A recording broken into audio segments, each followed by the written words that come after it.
everyone. This is Grandmaster Sethuraman from India, former Asian champion, former national champion, and part of the bronze winning Indian team at the Olympiad 2014. But recently, I have turned as a new author, and I have written a new book on the famous Sicilians, the Taimanov and the Najdorf for Thinkers Publishing Chess House. So I believe that it will be a treat for all 1e4 lovers who would like to add new systems into their repertoires. And you can see the cover of the book. This is how it looks like. So beat the Najdorf and Taimanov Sicilians, a fighter's repertoire against the famous Sicilian. So, and I have suggested many interesting and fascinating novelties as well as new directions to explore. And I believe that it will all the readers will enjoy my book. So before proceeding to discuss the chapters and the sub chapters in the book, I would like to thank Forward Chess for bringing this book in a very quick manner. And personally, Forward Chess is one of my favorite chess apps, and I have used it during my tournament preparation, as it is very easy and convenient to browse all the books in one platform. So it is like definitely a must have app on the list of the chess players. And my book is available in the PGN version as well in the Forward Chess app. You can also go through there apart from purchasing the hot copy. So now let's go to the contents and title page and key to symbols. I mean, this is how a book the book looks. So now, as you can see here, there is title page, key to symbols, and before going to the chapters and sub chapters, I must mention that the foreword is written by none other than the legendary and five-time world champion Vishy Anand. I am really honored for this wonderful gesture by him, and I thank him for writing the foreword for my first book, because he was at Germany. He was stuck at Germany at that time when I wrote to him by WhatsApp. But he graciously agreed to write the foreword for my book, which is a great honor for me. As what else do you need when your sporting hero writes the foreword for your first book? So I'm really grateful to him, and I would like to read the foreword written by him. So here it goes. I got to know Sethu more closely a few years back when we trained together a few times. So I found him to be meticulous in his preparation and especially at home in complex positions. So yes, guys, I have trained with him. So it is a honor to mention that I have trained with him several times. So these qualities make him perfect for these two Sicilians, and I am sure after reading this book, you, the reader, will be ready to confidently explore these two fascinating Sicilians. Words by the former world chess champion Vishwanathan Anand, May 2020. So it is indeed a great to hear these insights coming from the world champion, and I pretty much hope that everyone would also enjoy the way as Vishy mentioned. So now let's go to the book. So this is the title page, and before proceeding on to the chapters, I would like to mention one more thing. This is the preface. So my interest around openings evolved when I was 13 years old. Like I was watching this game of Karyakin Anand at Vacancy 2006, in which Vishy unleashed a fascinating novelty with 24 knights c7. You can check this game afterwards. So it was played in the Vacancy 2006, a game between Karyakin and Anand. So after watching this game, I was really unable to sleep, and I began to analyze this crazy razor sharp English attack for hours and hours. So this was what I mentioned in the preface. So I'm just reading a bit of what I have written. So I found some very interesting ideas in this system, and shortly afterwards I showed them to my coach, GM Grandmaster RB Ramesh, a very famous world-class trainer, in a training session. So he was fascinated by looking at my analysis as it contained some 20 pages of analysis, which was not normal at that time for a 13-year-old. Of course, nowadays it's different that people become grandmasters at the age of 13. But those days it was not normal to do 20-page analysis because we didn't have much of an engine oriented analysis. And I remember that it was the first time I got my laptop and I was analyzing with the Fritz. So that's how I really got into this opening, and my curiosity quenched my thirst. And then from that time I have been consistently cementing my reputation, especially among my fellow Indian grandmasters, as an opening expert. So and I also have real insights to impart from the many years of work, and so it was a no brainer for me to seize the opportunity to write a book and share my knowledge with you, the readers. So first, when I was approached by Mr. Daniel, the Thinkers Publishing House, I was quite hesitant because okay, writing a book is not easy and it takes months of hard work. And on top of that, I had like a hectic schedule with my tournaments, so I was quite hesitant. But then later, I was very curious to write a book and to impart my knowledge to the readers, and also to provide a fresh perspective of how to find ideas in openings. So I have worked tirelessly to find new paths and provide fresh perspective. So before going ahead, I would just like to thank Mr. Daniel, a passionate chess lover who provided me the extra time cushion for writing this book, and also the editor, a very strong grandmaster himself, GM Romain Edward. So for suggesting improvements and in my book, and they truly helped me to do my best work. And I think that is the end result that you are holding now. I mean, the book you are holding now. So now let's go to the chapters. So, against the Najdorf, I have suggested the 6H3 system, as you can see in the board. So, devised by Bobby Fischer. So, this was also known as the Fischer system. So, here I have analyzed all the possible moves for black, like b5, e5, e6, g6, and knight c6. So I would just like to take the audience or viewers to some kind of chapters and subchapters which I have dealt in the book. So here, the first chapter deals with the move knight c6. Let me go here. Yeah. So the idea is that it resembles the classical Sicilian without h3 a6. So considering the fact that now h3 and a6 are included, uh, I really don't know like to whose favor it is, but we will see that h3 is more useful than a6 in most of the cases as it prepares g4. So in the book I have covered extensively knight c6, so for which I have mentioned g4. So before going ahead, so there are few options here for black, like g6, queen b6, and some more. So I have analyzed all the options. So for instance, h6, which is more natural to prevent the idea of g5.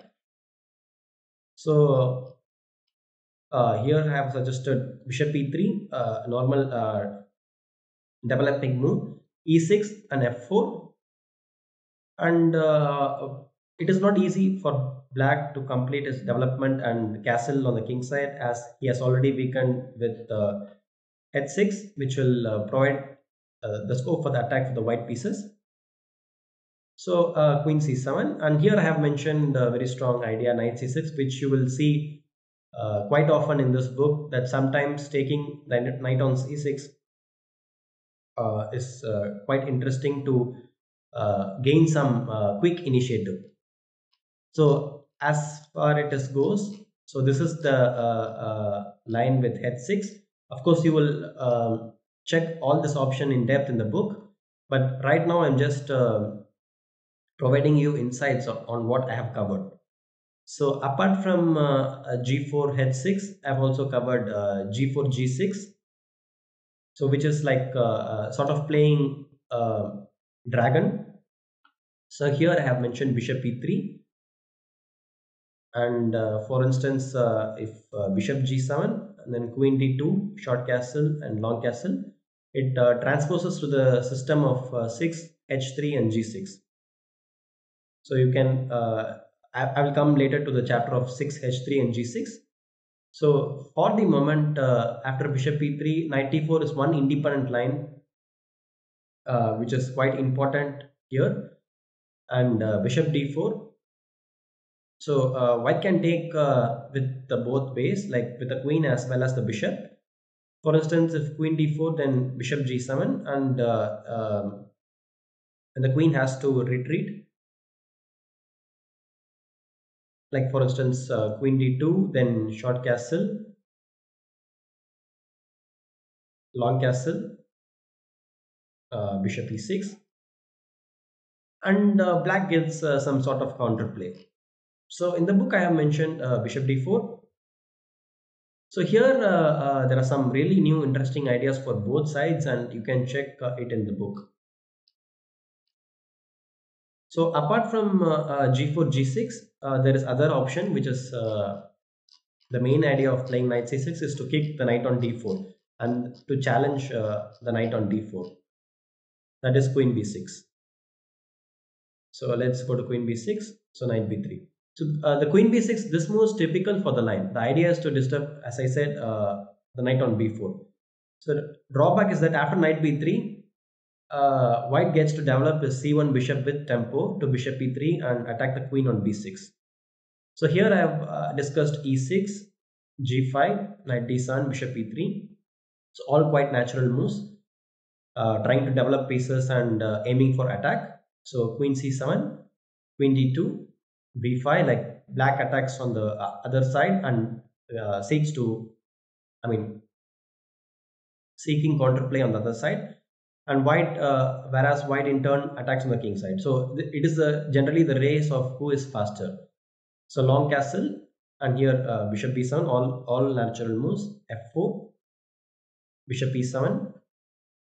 So black is trying to castle and then continue the attack. So h4, and so h4, and then rook c8. So for instance, if castle, then I can go h5, knight c5 and g6. Already white has a crushing attack. So probably that's why rook c8 for the moment, delaying castle, and to kind of hope for b4 or something to get counterplay here before white proceeds with his attack. So I have mentioned a3, and then the line goes on. So before moving on to the next subchapter, I would like to show you a fascinating variation. Just 1 second.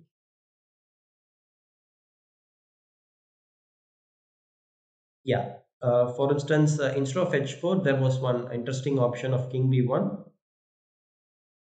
after bishop e7. So castle h4, and then now knight c5, h5, b4, and h6.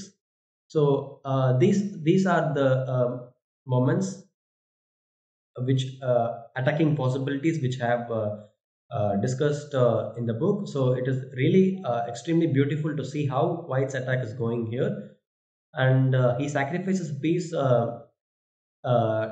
so that he will not lose the initiative. And if for instance black takes the piece on c3 and queen c3, black will simply unable to protect the mate on g7. So such more interesting and razor sharp lines are discussed in the book. So it is always fun to analyze Sicilians as you see some kind of typical sacrifices and interesting possibilities and some crazy variations. So as far as goes, after knight c6, like I said, I have dealt g4. So then queen b6 is the main line, after which knight b3 and this opposite side of attacking. So for g4, I have also mentioned like in this video about g6. Uh, I mean, after knight c6, g4, g6, trying to play a sort of dragon. And so these are the variations which will be discussed after knight c6. So now let's go to the other lines. So the other line is b5. So which is quite natural. The point of a6 is to play b5 and to develop the bishop on b7. This system became really popular recently and is often played by the young grandmaster Sarana. Which was this move was not popular in the olden days. Of course, it was played, but then it was Russian grandmaster Sarana who brought again into practice. So, and here I have mentioned some very interesting new ideas for white. A4. Let's just check some options. A4, like exploiting the fact that black has committed b5 quite early, and then b4.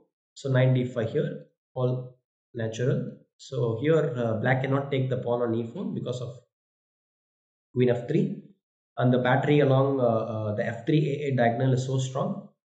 So knight c5 and knight b3. The point is again to challenge the knight on c5, which is the main defending piece. So rook a7. White was already threatening to play knight f6 check, so he has to move the rook. And instead of rook a7, he cannot play bishop b7 because then I take the knight on c5, dc5, and then knight to f6 check. Like for instance, bishop b7, knight c5, dc5, and knight to f6 check. And this bishop is hanging on b7. So also this is one of the ideas to exchange the knight on c5 so that bishop b7 will not be possible. So rook a7 was mentioned in the book, bishop f4. Of course, white can take the pawn, but it is always important to keep the attack going than to be greedy and to take pawns. So rook d7, knight c5, dc5. So the knight on d5 is attacked.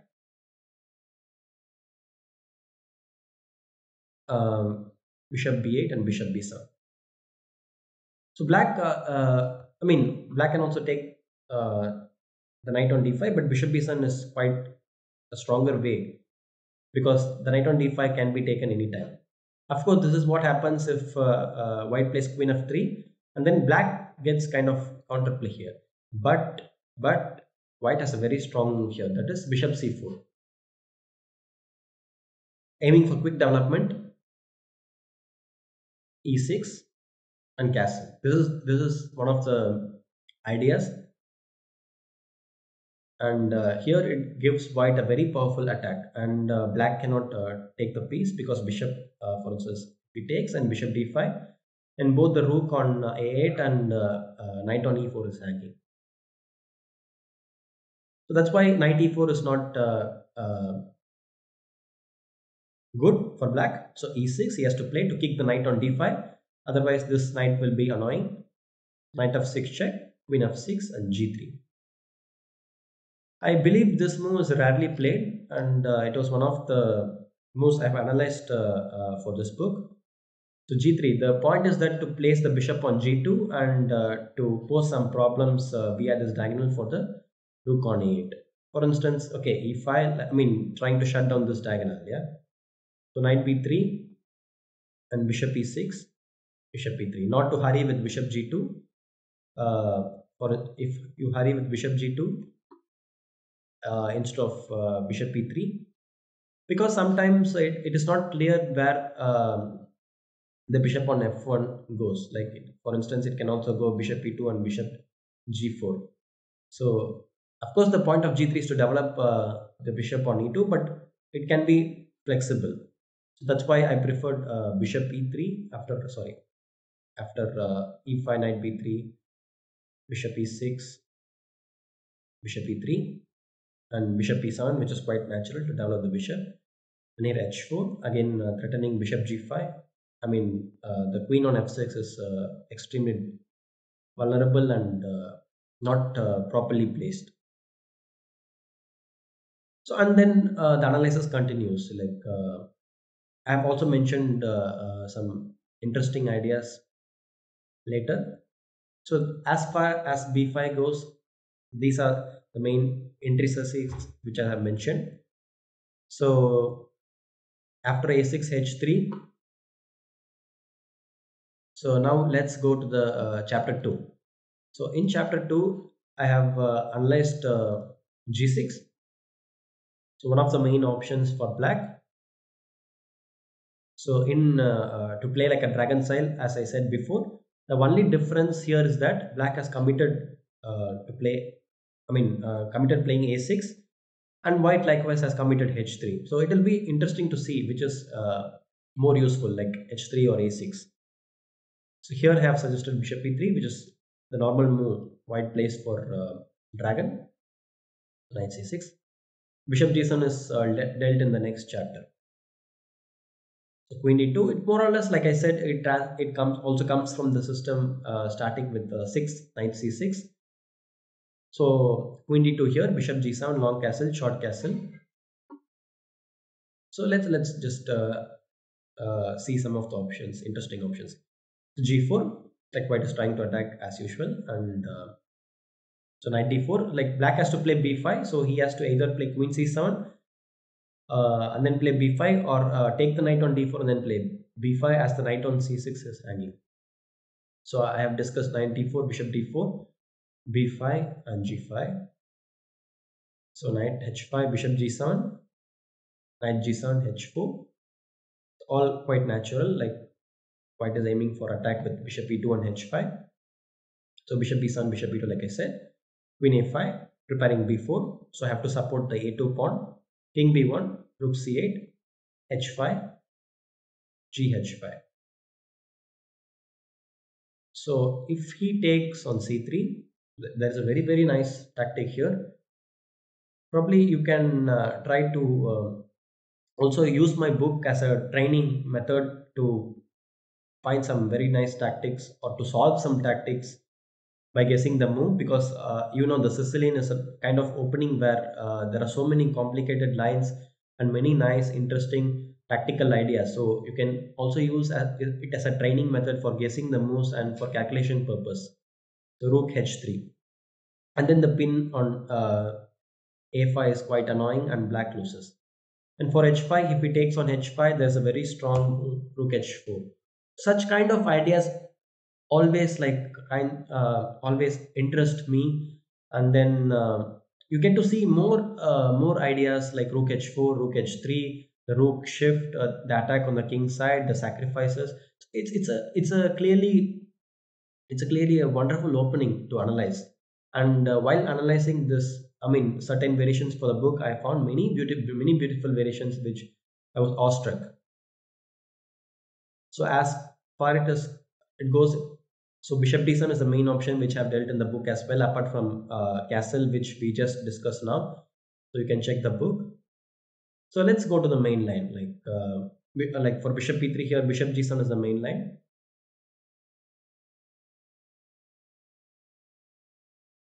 And I suggested g4, castle, bishop g2.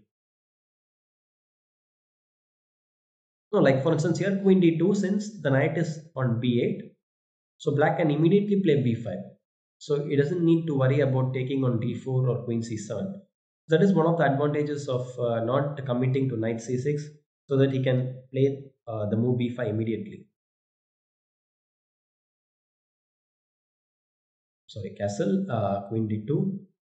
That's why I preferred bishop d2 in the book. And here bishop d7. Sorry, bishop g2, knight c6, queen d2, and then bishop d7. So all quite natural. Long castle, rook c8, f4, b5, and e5.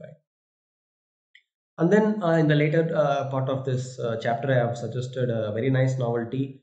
So here I am not going to reveal it, but it will be really a nice one, which might change the evaluation of this whole system, and have taken into account of a lot of correspondence games as well. And yeah, you will definitely find this idea interesting. And this is one of the topical systems against h3. So as far as g6 goes, I think more or less I explained. So what is in the book, like after g4 I have mentioned bishop g7. uh, I mean, there are basically two systems, like bishop g7 castle, and later knight c6, and or g6 and immediate knight c6. So I think I have covered both of them. So now let's jump to chapter 3. So chapter 3 will be sixth move e6, which is extremely flexible. And after g4, here black has many options like h6 to prevent g5, and then d5 immediately to challenge white in the center.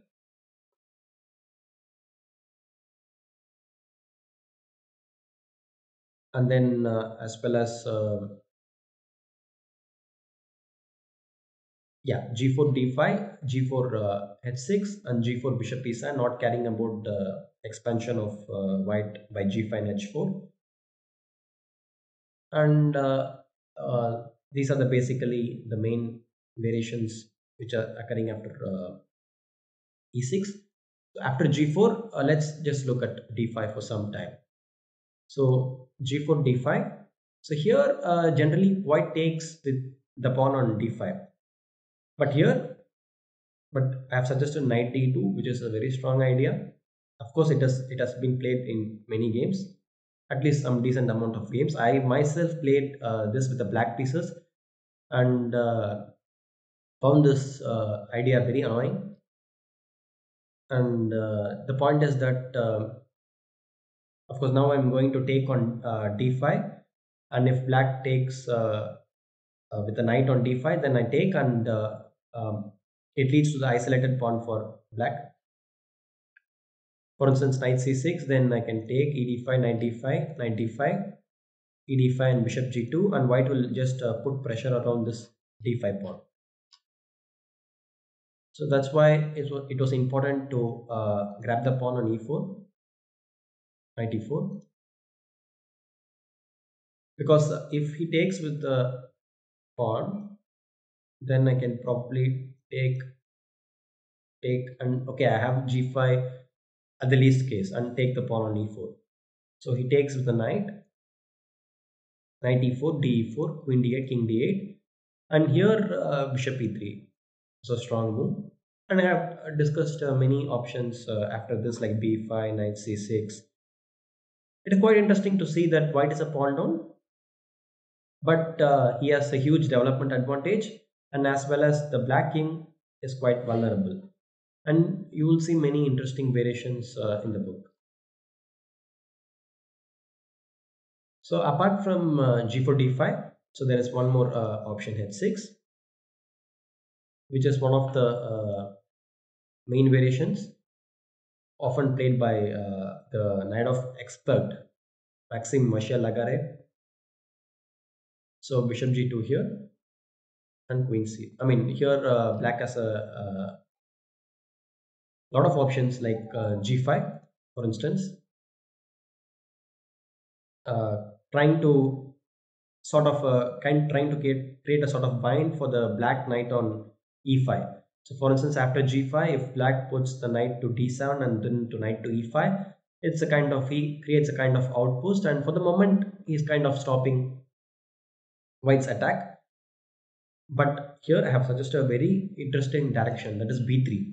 So generally white places the bishop on e3, but here it is very important to know that the bishop on b2 can be really annoying, where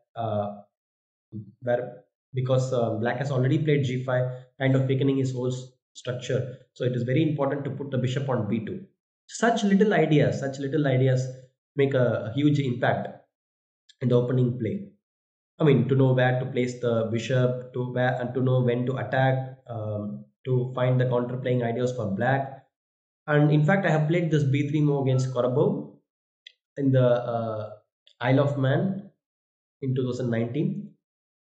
So Korobov played knight bd7, and in the game I played bishop b2, which was kind of small mistake because it allows h5. So such small nuances is very important to learn, not to give any counterplay to black. But later, after the game, I found that queen d2 is very, very precise.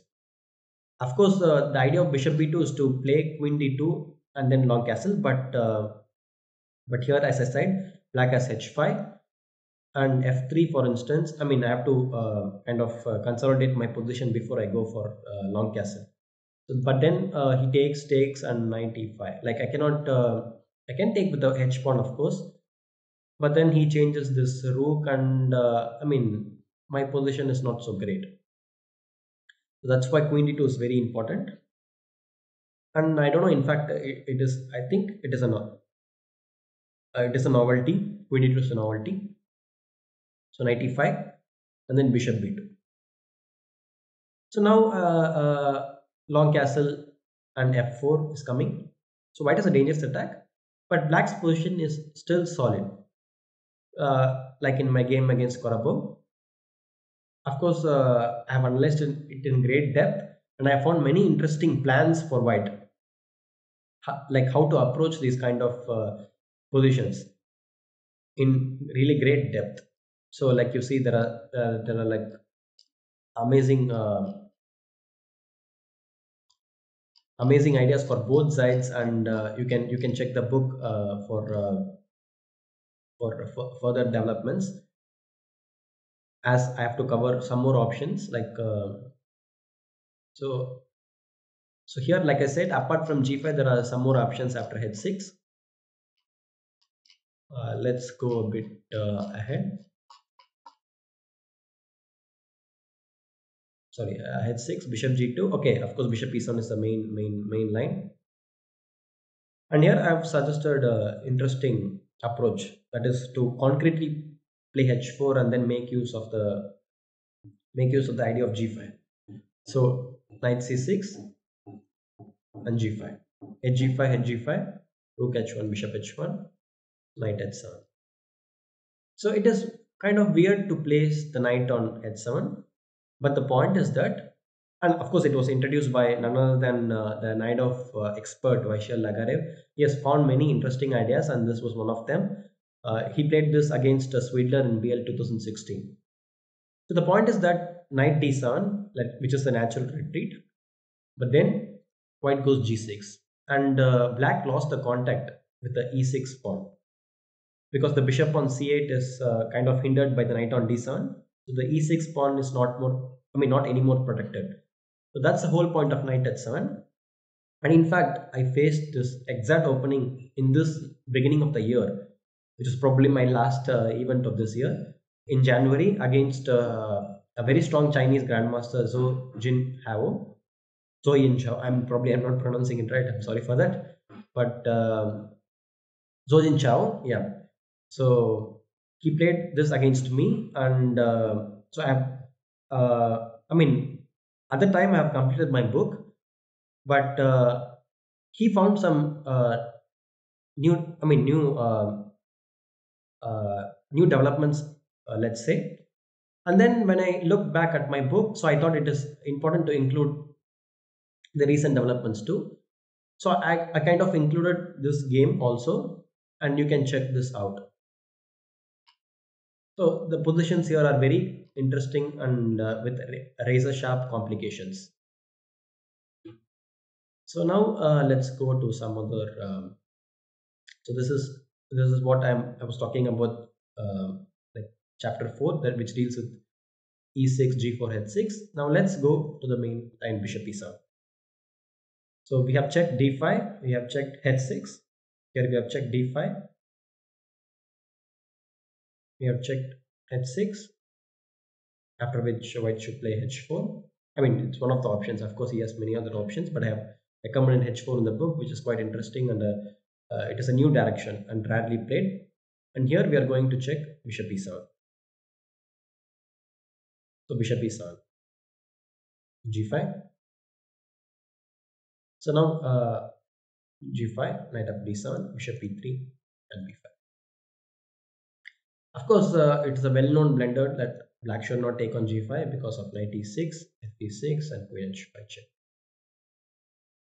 So black has to be careful. So b5, a3,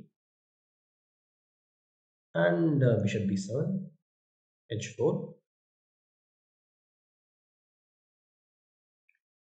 And there are so many, there are so many variations and to look at.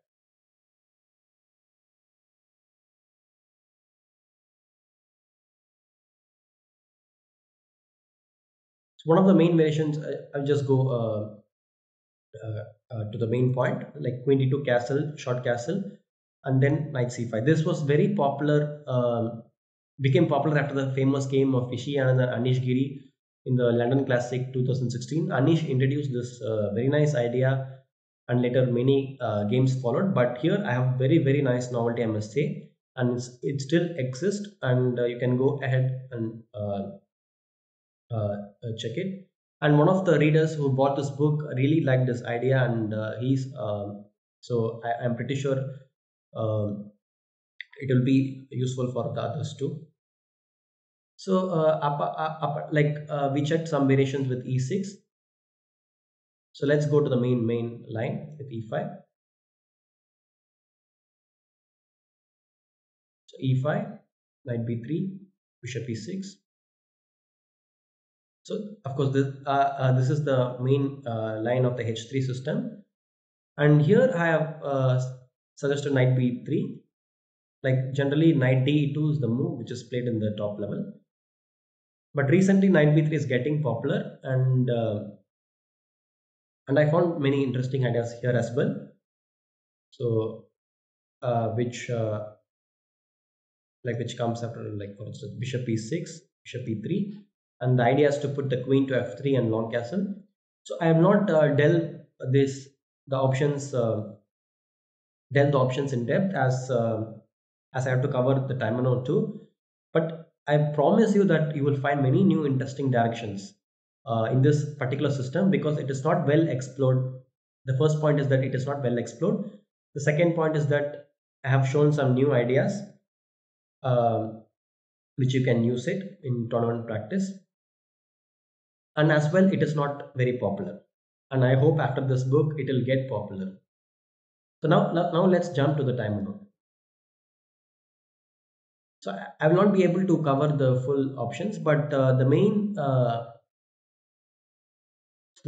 options I have the main things I've covered in Taimanov or knight f6. That is the main line.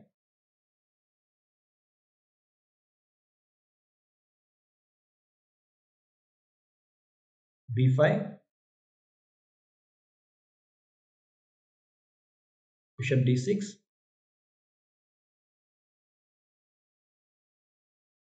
and as well as d6.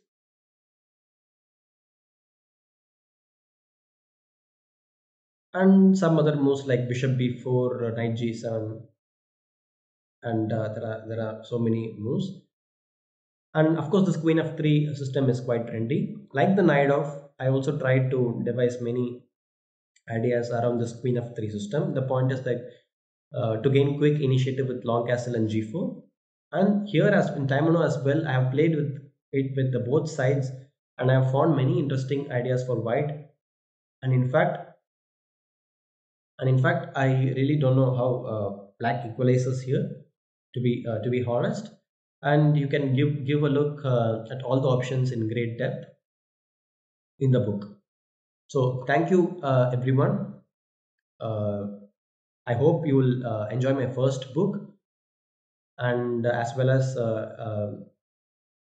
it will be really useful for you to build a repertoire around e4, and I have suggested many dynamic possibilities which is not covered in I suppose which is not covered before, and you will find many ideas which is not used, and many great novelties, unused great novelties, and yeah. That's for all now. So thank you guys.